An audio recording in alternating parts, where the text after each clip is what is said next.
we have talked about the conception, clinical factor, diagnosis of ILD. So now we talk about the management of ILD. So the management of ILD includes non-pharmacological therapy, and the treatment for interstitial lung disease is vary according to the types of interstitial lung disease and its causes. For the non-pharmacological therapies, one is oxygen supply, and another is ventilation and lung transplantation and pulmonary rehabilitation. So for the oxygen supply, so long-term oxygen therapy, if the patient with resting hypoxia, so commonly defined as a resting SpO2 of 88%, should be treated with long-term oxygen therapy.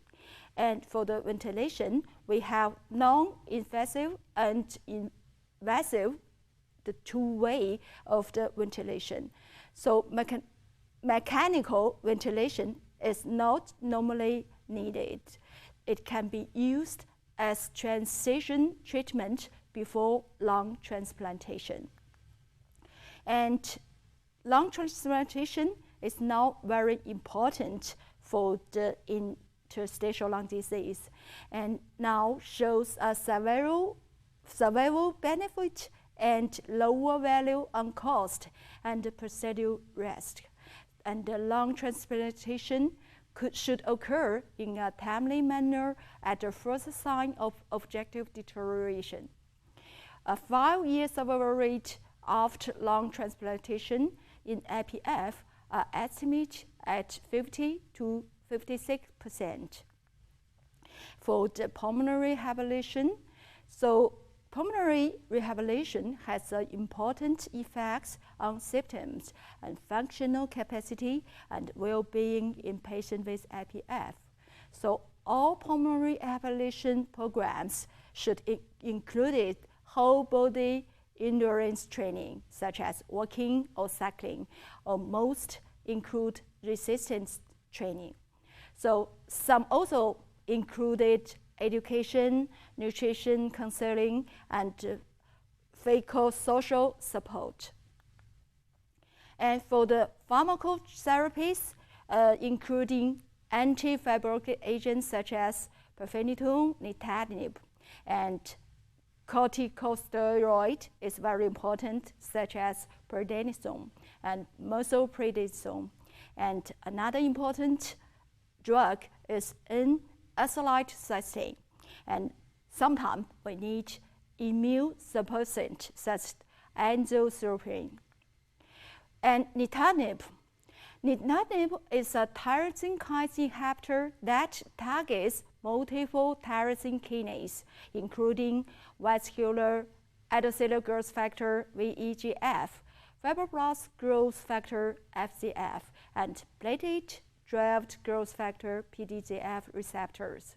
The effect of it is decline the annual rate of change in FVC, and it can decrease the rate of acute exacerbation. And the adverse effect was diarrhea and nausea. Another important kind of anti-fibrotic drug was pirfenidone. And pirfenidone is an oral antibiotic drug with pleiotropic effect. It has shown a regulate important pro-fibrotic and pro-inflammatory cytokine cascades in vitro, while reducing fibroblast proliferation and collagen synthesis in animal models of lung fibrosis. The effects was decline the annual rate of change in FVC is the same with pirfenidone. And the adverse effects a little more is photosensitivity, fatigue, stomach, and discomfort. And another important medicine is anti-acid medication. So abnormal gastroesophageal reflux, we call it GER, has been observed is up to 90% of patients with IPF. So GER is a risk factor for aspiration and microaspiration, which could subsequently cause pneumonitis, a mechanism that has been postulated to cause or worsen IPF.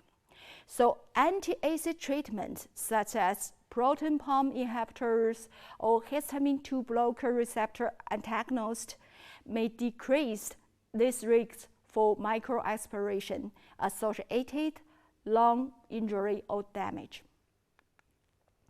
And for acetylcysteine monotherapy, so do not use an acetylcysteine monotherapy in patients with IPF, but a subset of patients with IPF with a higher burden of oxidative stress may benefit from an acyl monotherapy. So that's all for the management of ILD. Thanks.